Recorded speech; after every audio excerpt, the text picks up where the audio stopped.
우리는 지난 시간에 룻과 나오미가 신앙 고백을 통해 어떠한 축복을 받게 되는지를 살펴보았습니다. 그래서 룻기 1장이 마무리되었고요. 이제 2장부터는 새로운 인물인 보아스가 등장하고 이 보아스를 통해서 룻이 어떻게 은혜 받게 되는지 2장부터 살펴보게 됩니다. 룻과 나오미의 삶이 굉장히 고달프고 힘든 상황인데 어떻게 은혜를 받게 되는지 본문의 말씀을 통해 여러분 잘 깨달으심으로 말미암아 그렇게 은혜 충만하게 받으시고 은혜의 통로로 쓰임 받으시길 주님의 이름으로 축원합니다. 첫 번째 바탕입니다. 성도가 은혜를 받으려면 공동체를 통하여 주님을 알아가야 합니다. 룻기 2장 1절 상반절에 보니 나오미의 남편 엘리멜렉의 친족으로라고 되어 있습니다. 여기 나오미의 남편 엘리멜렉의 친족이 있다라고 룻기 저자가 굳이 그렇게 작성해 놓았다라는 거죠. 지난번에 이렇게 룻과 나오미의 신앙 고백을 한 뒤에 어떤 축복을 받게 되나 봤더니 이 저자가 친족을 통해서 받게 될 거다라고 미리 암시하는 장면입니다. 여기 여러분 친족은 가까운 사람이다라는 의미를 강조하는 단어이고요. 이 친족은 특히 어떤 이 혈연적 사회적 공동체를 이루는 이스라엘의 지파의 어떤 최소 단위에 해당되는 그런 공동체를 말합니다. 그래서 우리가 은혜를 받으려면 이렇게 친족인 공동체를 통해서 시작된다라는 것을 상징적으로 보여주고 있다라는 겁니다. 구약의 이런 친족은 신약의 교회 공동체를 상징합니다. 사도행전 4장 32절 말씀 1번에 있는데 같이 읽어보도록 하겠습니다. 시작. 믿는 무리가 한 마음과 한 뜻이 되어 모든 물건을 서로 통용하고 자기 재물을 조금이라도 자기 것이라 하는 이가 하나도 없더라. 여러분 신약교회의 시작을 살펴봤더니 이렇게 어렵고 힘든 자를 도와주는 데서부터 시작되었다라는 것을 보게 됩니다.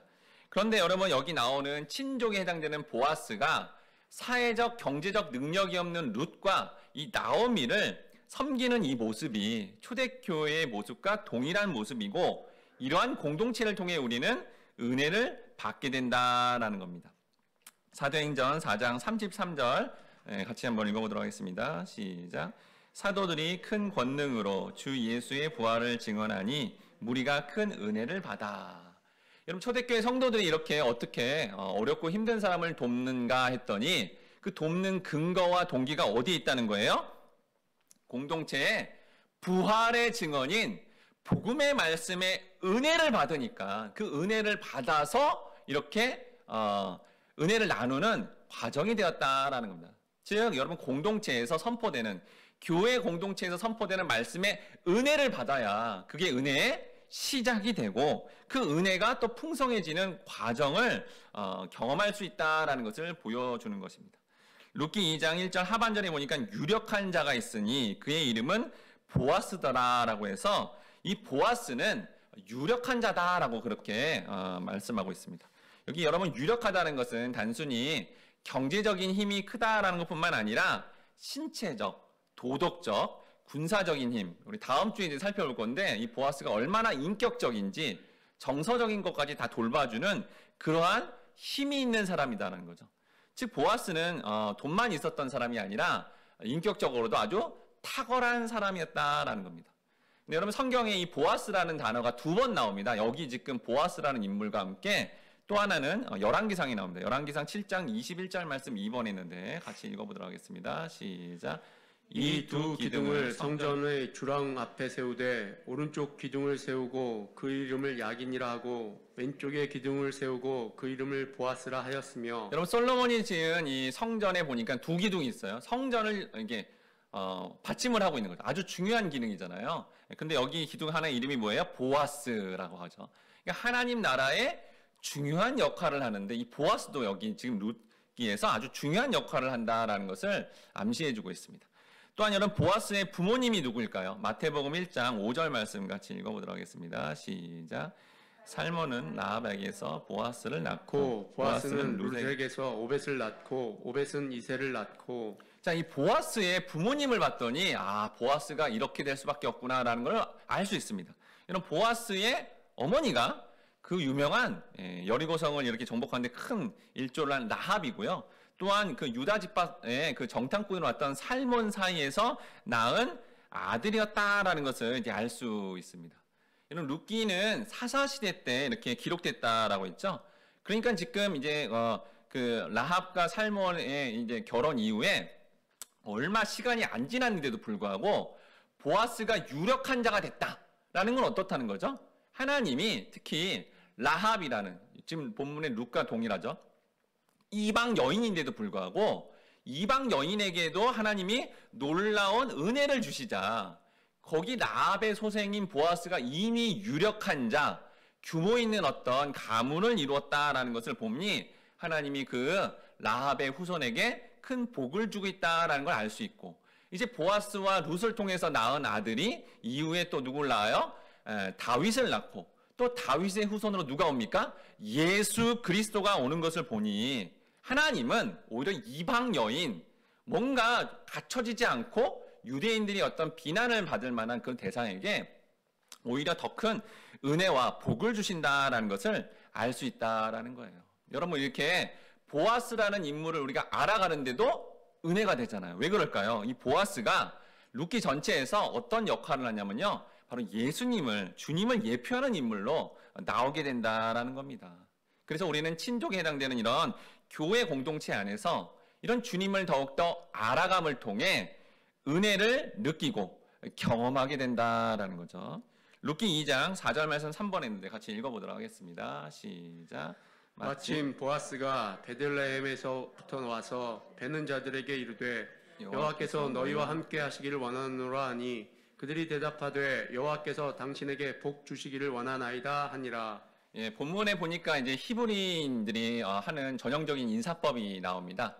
여러분 히브리인의 전형적인 인사법은 두 가지가 있어요. 네, 첫 번째는 대등한 관계, 특히 친구 사이에 여호와 이름으로 이렇게 복을 빌어주는, 본문에 나오는 이 복을 빌어주는 어떤 방식으로 하는 인사법이 있고, 두 번째 인사법은 뭐냐면 상전 주인과 이제 종이, 하인이 하는 인사법인데, 종인 경우에는 이렇게 대등하게 말로 하는 게 아니라 무릎을 꿇고 이렇게 경배하듯이 하는 인사법이 있습니다. 그런데 여기 여러분 보세요. 보아스는 밭 주인입니다. 주인이잖아요. 그리고 어떻게 보면 종이잖아요. 종. 그러니까 사실은 두 번째 인사법을 해야 되는데 이 보아스는 마치 친구 사이에 하는 인사법처럼 인사하는 걸 보니 이렇게 하인, 종들도 인격적으로 대우해주고 마치 하인들도 종들도 친구처럼 여기는 모습인데 그럼 이 모습이 누구의 모습이에요? 예수님의 모습이다라는 겁니다. 요한복음 15장 15절 말씀 같이 읽어보도록 하겠습니다. 시작.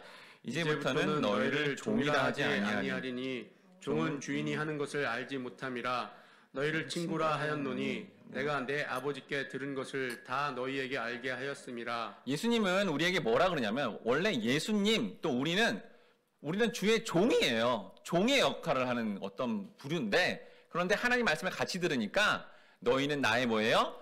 친구다라고 여겨주는 모습이 본문의 보아스가 하나님을 알고 있는 종들에게 친구처럼 인사하는 것이 바로 예수님을 예표하고 있는 모습이고 이렇게 우리가 교회에서 예수님을 알아갈수록 주님과 친한 관계가 되면서 은혜를 충만하게 받는다라는 것입니다. 룻기 2장 5절 말씀 같이 읽어보도록 하겠습니다. 시작.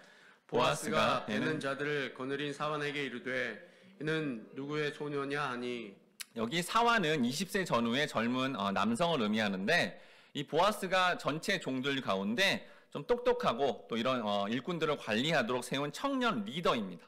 그래서 이 사환에게 저기 보이는 저 여인 누구니? 라고 이렇게 묻는데 보아스가 룻을 보고 저 젊은 여자가 누구냐라고 묻지 않았고 뭐라고 해요? 누구에게 속한 자더냐라고는 질문을 합니다. 물론 이제 고대 당시에 여러분 그 개인보다 그가 어느 가문, 어떤 지파에 속해 있냐 이런 게 중요했기 때문에 질문한 건데 여러분 이렇게 질문하는 모습이 하나님이 우리 하나님 백성에게 너 존재가 뭐냐라고 묻는 과정으로 여기고 또 이렇게 우리의 존재를 묻는 것이 아주 중요하게 여기십니다. 그 말씀이 어디 있냐면 창세기 16장 8절에 있는데 같이 읽어보도록 하겠습니다. 시작. 이르되 사레의 여종 하가라 내가 어디서 왔으며 어디로 가느냐 그가 이르되 나는 내 여주인 사레를 피하여 도망하나이다. 하나님께서 이제 여러분 잘 아시죠? 이제 하갈이 살의 여종이었습니다. 그런데 이제 후손이 없다가 주인은 없는데 아브라함과 동침해서 이제 후손을 낳게 되니까 하갈이 주인 입장에서 막 이렇게 사례를 이제 하대하고 그렇게 되자 거기서 쫓겨나게 된 거예요. 쫓겨나서 사실은 쫓겨난 아들과 함께 죽을 뻔했습니다. 죽을 뻔한 그런 위기적인 상황 속에 하나님 나타나서 하갈에게 질문을 했으니 뭐래요? 네가 어디로 가느냐? 너가 어디서 왔느냐? 이렇게 물어요. 여러분 하나님 모르십니까? 아십니다 다. 근데 왜 이걸 묻는 거예요? 우리가 어떤 존재인지 인식해야 된다는 거예요. 여러분 우리가 문제가 터지고 또 여러 상황 가운데 내 존재가 뭔지를 모르고 헤맵니다. 근데 그때 주님이 나타나시면 여러분에게 묻는 거예요. 너는 누구니? 너의 존재는 뭐니? 라고 묻는 거죠. 물어서 어떻게 해요 사례가? 여기 하갈이 나는 사례의 종입니다 라고 말하자 이렇게 말합니다. 창세기 16장 9절 말씀 같이 읽어보도록 하겠습니다. 시작. 여호와의 사자가 그에게 이르되 내 여주인에게로 돌아가서 그 수하에 복종하라. 자기 존재에 대한 질문을 받고 내가 뭐예요? 사례의 종입니다 라고 말하자 뭐라 그래요? 그럼 네가 종이라고 말했으니 이제 다시 주인에게 돌아가라 라고 한 거죠. 실제로 여러분 돌아갈 때 어떻게 되죠? 살아납니다.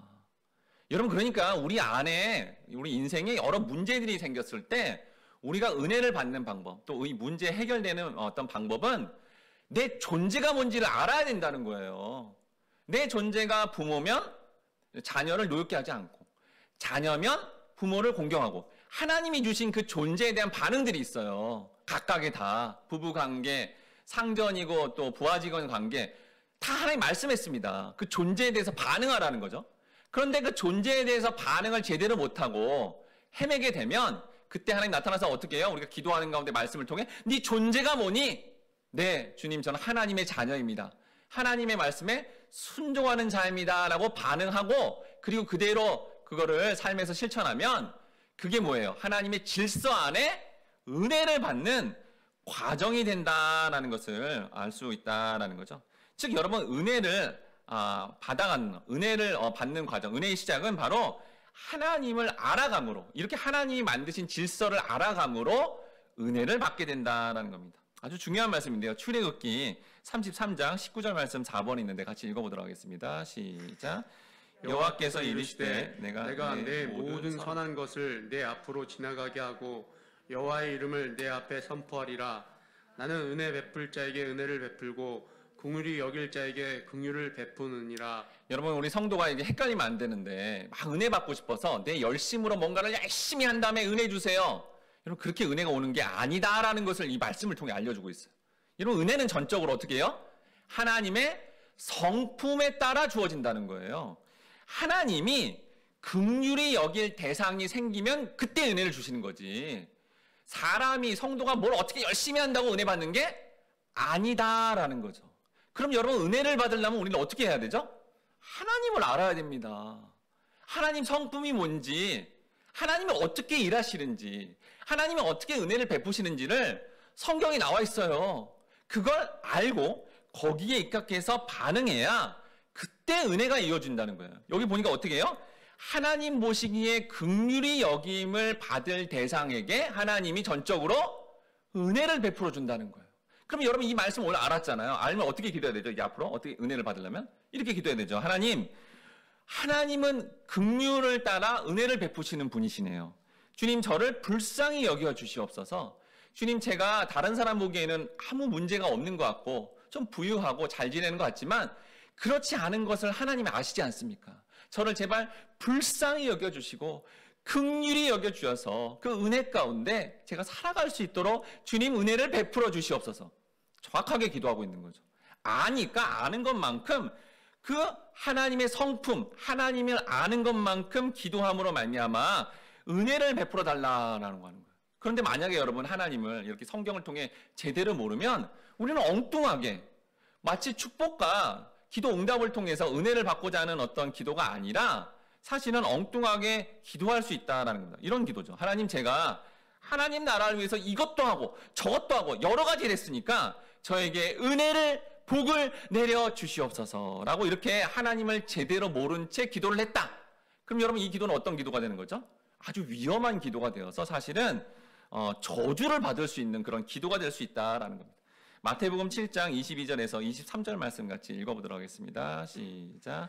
그날에 많은 사람이 나더러 이르되 주여 주여 우리가 주의 이름으로 선지자 노릇하며 주의 이름으로 귀신을 쫓아내며 주의 이름으로 많은 권능을 행하지 아니하였나이까 하리니 그때 내가 그들에게 밝히 말하되 내가 너희를 도무지 알지 못하니 불법을 행하는 자들아 내게서 떠나가라 하리라. 여러분 분명히 주님은 또 신구약 통틀어서 하나님은 원인이 없는 가운데 우리에게 은혜를 주신다고 그렇게 강조를 하는데도 이걸 제대로 몰라서 여기 있는 것처럼 내가 이것도 하고 저것도 하고 저것도 했으니 원인을 제공했으니까 나를 구원해 주시옵소서라고 하면 주님이 뭐라 그래요? 이 불법을 행하는 자들아.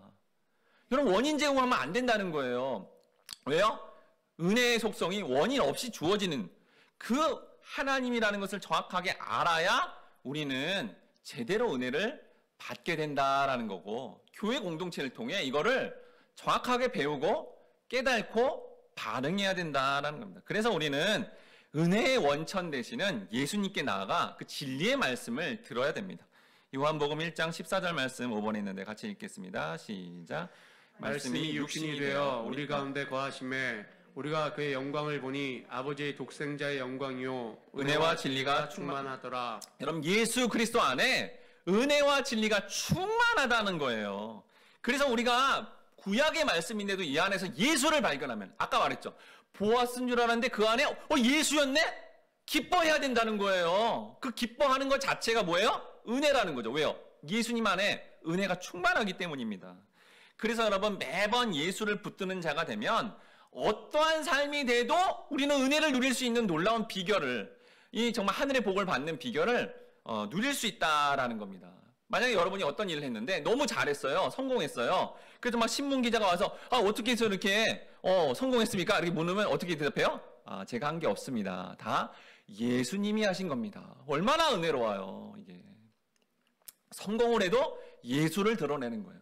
또한 반복적인 죄를 짓고 잘못하고 실패하고 뭔가 일을 이제 망쳤어요. 그래도 어떻게 기도해요? 하나님, 저는 이렇게 반복적인 죄를 짓고 실수할 수밖에 없는 그러한 정말 죄된 인간입니다. 그래서 저는 예수님 없이는 하루도 못 삽니다. 예수님, 저를 꼭 붙잡아 주세요. 매일매일 저를 꼭 붙잡아 주시옵소서. 죄를 짓고 잘못했는데도 결론이 예수가 되니까 그 잘못된 사람도 어떻게 되는 거예요? 은혜를 받는, 왜요? 예수 안에 은혜가 충만하니까 은혜를 받는 과정이 된다라는 거예요. 여러분 모두가 이렇게 교회 공동체 안에서 예수를 더 알아가시고 성공을 하든 실패를 하든 어떤 삶이든지 예수 찾는 인생이 됨으로 말미암아 은혜 충만하게 받으시기 바랍니다. 바라오되 우리 모든 성도님들이 교회를 통해 주님을 더 알아가시고 하늘의 은혜를 경험하시며 그 은혜의 통로로서 주변의 사람들에게 은혜를 베푸시는 우리 모든 성도님들 되시길 주님의 이름으로 축원합니다.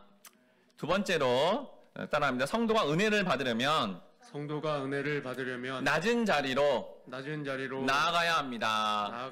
룻기 2장 2절 말씀 6번에 있는데 같이 읽어보도록 하겠습니다. 시작. 모압 여인 룻이 나오미에게 이르되 원하건대 내가 밭으로 가서 내가 누구에게 은혜를 입으면 그를 따라서 이삭을 죽겠나이다 하니 나오미가 그에게 이르되 내 따라 갈지어다 하매 룻이 이제 시어머니 나오미를 아주 존중해 주면서 제가 이렇게 이삭 죽기 하러 나가도 되겠습니까? 하면서 청원식 요청이자 동시에 이제 그게 쉽지 않은 일이기 때문에 굳은 결심을 하고 있습니다.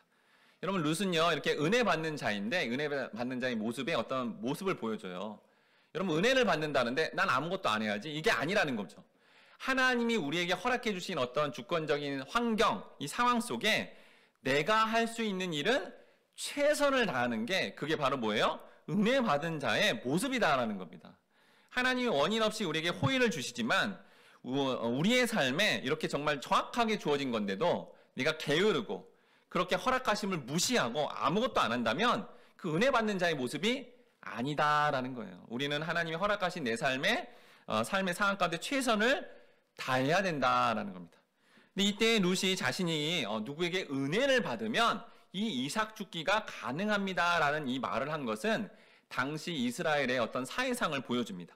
레위기 19장 9절에 보면 너희가 너희의 땅에서 곡식을 거둘 때 너는 밭 모퉁이까지 다 거두지 말고 내 떨어진 이삭을 줍지 말며라고 해서 레위기 말씀에 보니까 밭 주인은 밭의 모퉁이나 이런 데 수확된 거를 다 거두지 말라는 거예요. 왜 그렇죠? 힘없고 가난한 고아와 과부와 또 나그네를 위해 남겨두라는 거죠. 이게 아주 더 자세히 나온 말씀이 신명기인데 신명기 24장 19에서 21절 말씀 같이 읽어보도록 하겠습니다. 시작. 내가 밭에서 곡식을 벨 때에 그 한 뭇을 밭에 잊어버렸거든 다시 가서 가져오지 말고 나그네와 고아와 과부를 위하여 남겨두라. 그리하면 내 하나님 여호와께서 내 손으로 하는 모든 일에 복을 내리시리라. 내가 내 감람나무를 떤 후에 그 가지를 다시 살피지 말고 그 남은 것은 객과 고아와 과부를 위하여 남겨두며 내가 내 포도원에 포도를 딴 후에 그 남은 것을 다시 따지 말고 객과 고아와 과부를 위하여 남겨두라. 우리 하나님 얼마나 좋은지 그 당시 사회적인 절대적인 약자인 고아와 과부와 나그네를 위해 이렇게 굶어 죽지 않도록 곡물과 과일들을 이렇게 남겨두어서 그렇게 먹고 살 수 있게 분명히 율법으로 선포했습니다. 그런데 여러분 당시 이스라엘 사회상을 보면 이 율법을 제대로 지킨 밭주인은 거의 없었다고 합니다. 네, 거의 없었대요. 그리고 지키더라도 그걸 막 좀 많이 가져가거나 그러면 막 혼냈대요. 예, 그리고 막 경책하고 그렇게 했다는 겁니다. 룻이 이거를 알고 있는 거예요. 그래서 자기가 지금 이삭줍기라는 직업을 가지고 나가려는데 이 일이 시작하기 전에 하나님이 은혜 주시지 않으면 그리고 그 사람을 통해 그 밭 주인의 은혜가 없으면 자기는 아무리 열심히 노동하려고 해도 소출이 하나도 없다는 것을 알기 때문에 이게 은혜를 받아야만 가능한 일입니다라는 그런 말을 했다라는 거죠. 삶이 어떻죠? 비참한 겁니다. 비참한 거죠. 그래서 룻은 이 은혜가 절대적으로 필요했던 거예요. 내 삶이 너무 비참하니까. 그러니까 하나님과 밭주인의 은혜가 아니면 일을 하지도 못하니까 은혜가 필요합니다라고 그렇게 고백했다는 거죠. 여러분 룻기의 주인공이 누구예요? 룻이잖아요. 근데 룻이 이렇게 가장 비참한 낮은 자리로 가게 하시는 분은 지금 누구죠? 하나님이십니다. 그 낮은 자리, 시어머니 말을 듣는 하나님 말씀을 믿음으로 나가는 자리인데 그게 낮은 자리고 비참한 자리인데 근데 그때 놀랍게도 그 자리에서 은혜가 시작된다라는 거예요. 룻기 2장 3절 말씀 7번인데 같이 읽어보도록 하겠습니다. 시작. 룻이 가서 베는 자를 따라 밭에서 이삭을 줍는데 우연히 엘리멜렉의 친족 보아스에게 속한 밭에 이르렀더라. 이렇게 룻이 이제 그 이삭 줍기를 하려고 밭에 갔는데 처음에 갔던 그 밭이 누구 밭이에요? 보아스의 밭에 이르렀다라고 얘기합니다. 그런데 이 룻기 저자가 어떻게 이르렀는지 강조하는데 뭐라 그러냐면 우연히라는 단어를 쓰는 거죠. 그러니까 다른 사람이 보면 정말 우연히 만났구나 라고 생각하지만 여러분 하나님을 믿는 백성, 성도는 이게 우연이 아니라 이게 뭐인 걸 알 수 있죠? 하나님의 섭리라는 것을 우리는 알 수 있습니다. 잠언 16장 9절 말씀 같이 읽겠습니다. 시작. 사람이 마음으로 자기의 길을 계획할지라도 그의 걸음을 인도하시는 이는 여호와시니라. 이는 룻이 그런 계획을 세우고 나가도 어떻게 해요? 그 모든 과정을 누가 인도해요? 하나님이 인도하신다라는 거예요. 그런데 여기에 우연히 뒤에는 또 마침이라는 단어를 강조하면서 우리는 어떤 노력을 해서 되는 게 아니라 우리의 신적 존재이신 하나님이 섭리 가운데 우연 같지만 원인 없이 우리의 삶을 인도하신다. 이게 뭐예요? 은혜다라는 거죠. 이게 은혜의 시작이라는 거예요. 우리가 은혜를 진짜 느끼고 여러분 은혜를 받으려면 우리 삶에 철저하게 여러분 원인이 없어야 돼요. 원인이. 왜 이렇게 원인을 없애야 되죠? 여러분 욥기 1장 9절에 보니까 마귀가 하나님께 뭐라 그러냐면 주님 하나님 욥이 까닭없이 행하겠어요? 뭐죠? 원인과 결과를 따지는 존재는 마귀라는 거예요. 마귀. 그래서 여러분 원인이 없어야 하나님은 원인 없게 은혜로 일한다는 거죠. 그래서 만약에 우리가 부모라면 이 자녀가 물론 공부도 잘하고 착한 일 하면 상 주고 칭찬해 주는 건 뭐 괜찮죠. 그렇지만 자녀가 그렇게 하지 못하더라도 부모가 어떻게 해요? 뭐 어떤 원인이 없는데 무슨 칭찬해 주고 상을 줄 만한 원인이 없어도 그래도 내 자녀를 그 원인과 조건 없이 사랑해 주고 인정해 주면 그때 자녀가 뭘 깨달아요? 아, 우리 부모님이 내가 원인 제공도 안 했는데 이런 은혜를 주시네? 그때 은혜를 누리게 된다는 거예요. 근데 믿는 부모인데도 자꾸 원인만 따진다면 자녀는 은혜를 배울 수도 없고 경험할 수 없다라는 거죠. 여러분, 그 자녀들이 부모님보다 친구의 말에 잘 설득되는 이유는 친구는 친구니까 그냥 잘해줘요. 원인 없이 잘해주는 거예요, 친구들이. 친구가 은혜의 어떤 통로가 되어주는 거예요. 그러니 부모님 말씀보다는 친구의 말에 설득력을 막 갖게 된다는 거죠. 근데 이 말씀을 통해 여러분 모두가 이렇게 자녀뿐만 아니라 상대방을 원인 없이 그렇게 선대하고 나아간다면 그 상대방에도 은혜가 전파되는 과정이 된다라는 겁니다. 또한 이 은혜는 더 낮은 자리로 내려가면 더 크게 임하게 됩니다. 룻기 2장 6절 말씀 8번에 있는데 같이 읽어보도록 하겠습니다. 시작. 베는 자를 거느린 사환이 대답하여 이르되 이는 나오미와 함께 모압 지방에서 돌아온 모압 소녀인데. 보아스가 저 소녀가 누구냐라고 했더니 이 사환이 이렇게 이삭 죽기뿐만 아니라 모압에서 온 모압 소녀다라고 굳이 얘기해 줍니다. 여러분, 룻이 모압 출신이라는 것은 1장에서도 계속 설명했어요. 근데 이 룻기 저자가 모압에서 온 모압 소녀, 모압인입니다. 그걸 계속 강조합니다. 자, 직업이 뭐라고요? 이삭 죽기. 비천한 직업에 출신이 어떤 출신이에요? 이방인이라는 것을 계속, 비천한 출신이라는 것을 계속 드러내어서 낮고 더 낮은 자리로 가게 합니다. 더 낮은 자리로 이끌어줘요. 룻기 2장 7절 말씀 9번에 있는데 같이 읽어보도록 하겠습니다. 시작. 그의 말이 나로 베는 자를 따라 단 사이에서 이삭을 죽게 하소서 하였고 아침부터 와서는 잠시 집에서 쉰 외에 지금까지 계속하는 중이니이다. 그럼 룻기 2장 7절 말씀은 룻기 전체에서 가장 해석하기 어려운 구절이에요. 학자들이 이거에 대한 여러 가지 의견이 있습니다. 근데 여러분 그냥 한글 성경을 그냥 읽어보면 룻이 자신이 이삭을 줄 때 추수하는 일꾼들이 이렇게 추수할 때 그때 들어가서 이삭을 죽게 해주세요 라고 허락하는 장면, 요거는 좀 쉽습니다. 그런데 여러분 당시 관습을 보면 원래 어떻게 하냐면요, 이렇게 추수할 때가 있으면 남자 청년들이 가서 먼저 이제 곡식을 뱁니다. 그러면 뒤에 여자들이 와서 그걸 이제 묶음으로 이제 묶어요. 그리고 나서 이제 이삭을 줍는 게 허락되는 겁니다, 관습상. 그런데 룻이 그 관습을 깨고 남자들이 이렇게 이삭을 베고 있을 때 그때 들어가서 이삭을 죽겠다는 거예요. 여러분, 룻은 굉장히 주도적이며 담대한 여인이었음을 지난번에도 봤는데 이번에도 마찬가지다라는 거죠. 여기까지는 해석이 어렵지 않은데 그 다음이 어렵습니다.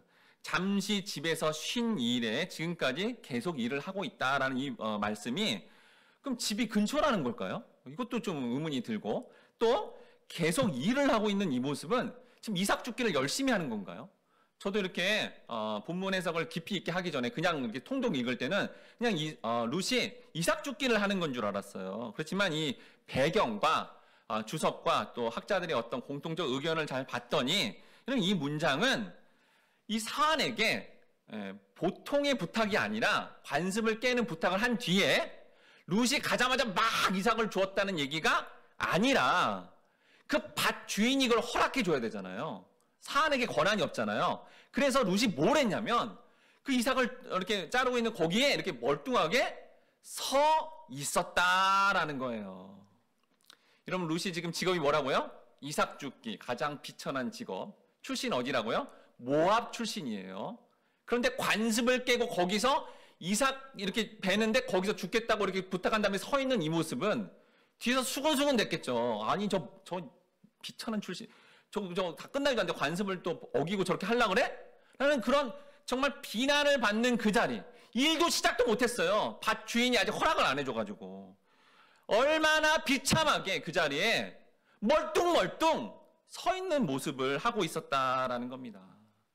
여러분, 룻이 시어머니를 따라 나섰고 그 시어머니를 복양하는 일 너무나 착한 일이잖아요. 근데 그 일을 한다고 하는데 이삭 죽기라는 가장 낮은 자리의 직업에 출신이 더 나쁜 거를 사람들이 다 알고 있어서 수군수군 대고 거기에 또 일을 해야 양식을 얻잖아요. 일을 시작도 못한 채 그냥 멀뚱멀뚱 서 있는 그 모습은 누가 보더라도 굉장히 안타깝고요.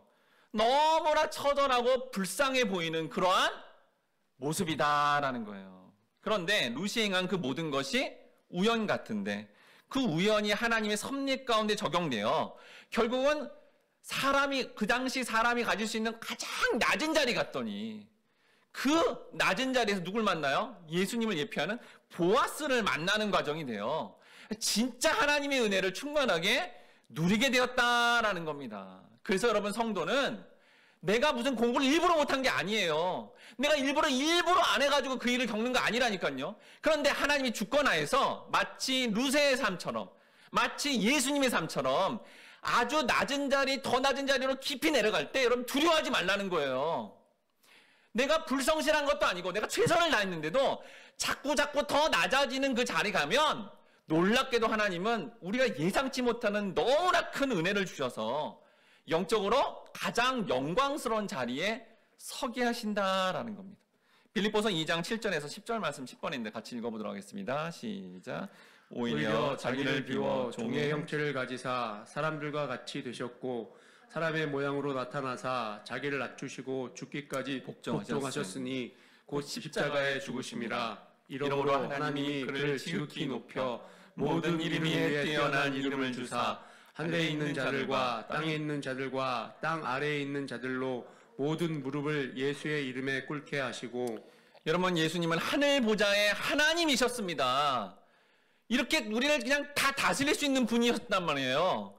근데 어디서 태어나요? 사람도 태어나지 않는 마구간에 태어난 거예요. 가장 낮은 자리. 그리고 이제 목수일을 하면서 목수일이, 여러분 루시 지금 이삭 죽게 하는 것처럼 당시 이스라엘에서 일용직이자 정말 비천한 직업이었어요. 일용직 그런 목수일을 하다가 그 다음에 어떻게 됐죠? 제자들과 다니는데 나그네였어요. 머리 둘 곳이 없었습니다. 집이 없었다는 거예요, 집이. 그리고 인생의 마지막을 어디서 보내요? 십자가에 달려 죽는. 사람이 겪을 수 있는 가장 낮은 자리에 계셨다는 거예요. 왜요? 하나님 말씀에 순종하고자. 하나님이 그 십자가를 지라 그랬잖아요. 하나님이 마구간에 태어나게 하셨잖아요. 하나님 말씀에 순종하고자 가장 낮은 자리 갔더니 거기에 가장 큰 은혜를 받으셔서 이제는 예수의 이름이 아니면 구원을 못 받고 예수의 이름이 아니면 존귀케 되지 않으며 예수의 이름만 영광스럽게 되는 놀라운 이름을 우리에게 허락해 주시고 이게 은혜 받는 거야 라는 것을 우리에게 알려주셨다라는 겁니다. 그래서 여러분, 성도의 삶이 내가 원치 않았지만 하나님의 주권적인 삶 가운데 점점 낮아지더라도 이 룻기의 말씀을 통해 이게 은혜 받는 거구나. 누구한테요? 하나님과 사람 앞에 은혜를 받는 자리구나 라는 것을 믿음으로 받아들이시기 바랍니다. 또한 그 낮은 자리에서 하나님을 온전히 알아가지고, 여러분 가장 낮은 자리에 갔을 때 가장 큰 축복이 뭔지 아세요? 그때 말씀이 들려와요. 여러분 본문의 룻과같이 그런 어떤 낮은 자리로 안 가면 이게 들려올까요? 안 들어올 거예요. 인생 가운데 내가 지금 높은 직분에 있더라도, 권세는 있더라도 그 낮아지는 정말 처참한 어떤 경험이 없으면 안 들려옵니다, 말씀이. 근데 그 말씀이 들려오는 그 은혜의 시기 때 여러분 말씀을 열심히 배워야죠. 내가 지금 고통스럽고 힘들고 어려운데 어디서 도움을 구하겠어요? 여러분 어디서? 기도의 자리를 찾아야 되고요. 말씀을 듣는 자리로 나가야 된다는 것입니다. 그러면 반드시 여러분 주일뿐만 아니라 주중에도 말씀을 듣는 자리에 가서 말씀을 들으면 반드시 말씀과 기도를 통해 올 수밖에 없는 은혜를 누리게 되고 성도는 그 은혜로 말미암아 삶의 놀라운 소망을 보게 된다라는 겁니다. 우리 시간에 주의 찬양이 은혜로다 찬양하며 혹 우리가 삶의 가장 낮은 자리에 내려가더라도 그 자리에서도 은혜를 사모하시고 특별히 말씀을 더 알아가심으로 말미암아 은혜를 충만하게 받으시고 그 은혜의 통로로 살아가기를 다 함께 다짐하도록 하겠습니다.